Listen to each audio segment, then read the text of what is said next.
Isang late scratch, Renz Abondo not ready for comeback.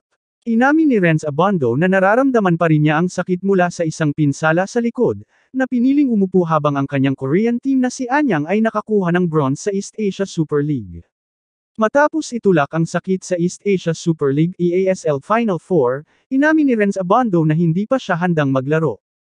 Huling gasgas si Abondo sa 78-76 panalo ng Anyang Kuanjiang Red Boosters para maiuwi ang bronze medal laban sa New Taipei Kings noong linggo ika-10 ng Marso, sa Hopsdong dito.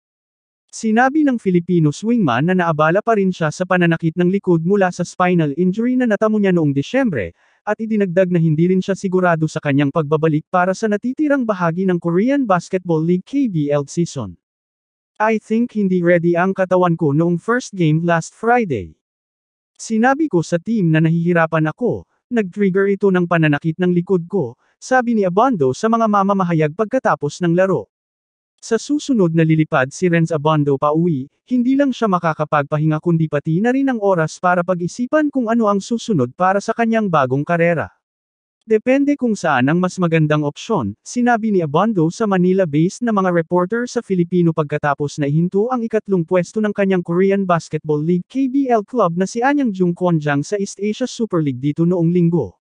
Ang 2 taong kontrata ni Abondo sa South Korea outfit ay dapat mag-expire pagkatapos ng season ng KBL, at ang kanyang desisyon ay maaaring ang pinakaaasahan sa mga manlalarong Pilipino na nagsasagawa ng kanilang trade sa KBL o sa B-League ng Japan sa halip na manatili sa bahay at maglaro para sa isang PBA ball club.